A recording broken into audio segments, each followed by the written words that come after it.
Channel cook with निशा में आपका स्वागत है। और इस सीजन में मशरूम तो बड़ी आसानी से मिल जाते हैं और ये लगभग 20 से 30 रुपए पैकेट है।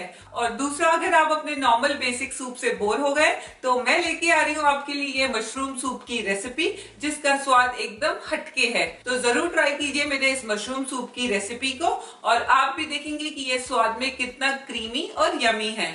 और इस सूप को बनाने के लिए हमें चाहिए एक पैकेट या 200 ग्राम मशरूम, एक छोटी बारीक कटी हुई प्याज, 3 से 4 बारीक कटी हुई लहसुन की कलियां, एक बारीक कटी हुई हरी मिर्च, 2 बड़े चम्मच फ्रेश क्रीम, एक बड़ा चम्मच या स्वाद अनुसार नमक, आधी छोटी चम्मच काली मिर्च, 2 बड़े चम्मच बटर और 1 से 2 ग्लास पानी। सूप बनाने के लिए सबसे पहले हम इन मशरूम को गुनगुने पानी में धोकर एक सूखे कपड़े से अच्छे से साफ कर लेंगे और अब हम इन्हें छोटा छोटा काटेंगे। तो काटने के लिए आप सबसे पहले इसके पीछे की डंडी को हल्का सा काट दें, क्योंकि ये थोड़ी सी ब्राउन है, तो आप इसे हटा दें और अब इन्हें छोटा छोटा काट लें। काटने के लिए आप इसे ना ज्यादा छोटा ना ज्यादा बड़ा रखें और इसी तरीके से मैंने सारे मशरूम को काट लिया। सबसे पहले एक फ्राई पैन को गैस में गर्म होने के लिए रख दें और अब इसमें एक बड़ा चम्मच बटर डालकर बटर को गर्म होने दें। तो यहाँ पर हमारा बटर गर्म हो गया, तो अब हम इसमें लहसुन और हरी मिर्च डालकर उसे लगभग आधे सेकंड के लिए सौते कर लेंगे। और सौते करने के बाद अब हम इसमें बारीक कटा हुआ प्याज डाल देंगे और प्याज को भी इसके साथ फ्राई कर लेंगे। तो प्याज यहाँ पर हमारा ऑप्शनल है, आप चाहे तो इसे स्किप भी कर सकते हैं। तो प्याज को भी यहाँ पर हल्का गुलाबी होने तक भून लें। लो मीडियम फ्लेम में लगभग 1 मिनट में आप देखेंगे कि प्याज हमारी अच्छे से भुन गई है। तो यहाँ पर अब हम जो हमारे मशरूम कटे हुए हैं इसको डाल देंगे और इन्हें भी इन प्याज के साथ अच्छे से फ्राई करेंगे। और अब इसमें 1 चम्मच नमक डालकर नमक को इसमें अच्छे से मिला लें। तो मशरूम हमारे बहुत अच्छे से फैट्स एब्जॉर्ब करते हैं, तो यहाँ पर मैं 1 चम्मच और बटर का डालूंगी और बटर को भी इसमें अच्छे से मिला लें।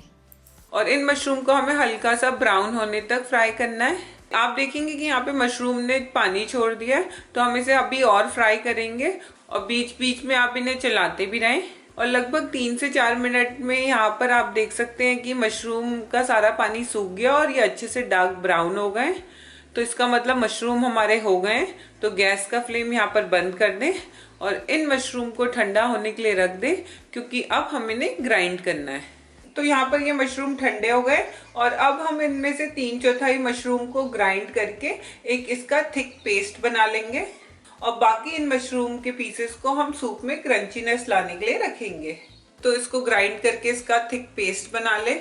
और अगर आपको ग्राइंड करने में दिक्कत आ रही है तो इसमें आप थोड़ा सा पानी डालकर भी इसे ग्राइंड कर सकते हैं। तो यहाँ आप देख सकते हैं कि मैंने इसे अच्छे से ग्राइंड कर लिया और इसका एक थिक पेस्ट बना लिया है। और गैस का फ्लेम ऑन कर दें और अब इस पेस्ट को बचे हुए मशरूम में डालकर मिला लें। तो अब हम इसमें पानी डालेंगे।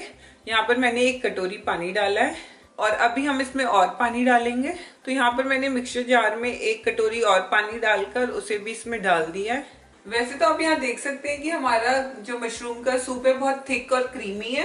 अगर आपको इसे फिर से थोड़ा गाढ़ा करना है तो आप क्या कर सकते हैं, 1 छोटी चम्मच कॉर्नफ्लावर लेकर उसे 2 बड़े चम्मच पानी में मिला लें और उस घोल को इसमें डालकर अच्छे से मिला लें, तो आपका सूप और भी थिक और क्रीमी हो जाएगा। बट मेरे यहाँ हम इसी तरीके की कंसिस्टेंसी का सूप पीते हैं, तो मैंने कॉर्नफ्लावर नहीं डाला है। और अब इसे 1 से 2 बॉयल आने तक पकाएंगे। अब यहाँ पर उबाल आ गया, तो मैंने यहाँ पे 2 बड़े चम्मच क्रीम डालकर उसे भी इसमें अच्छे से मिला लिया है।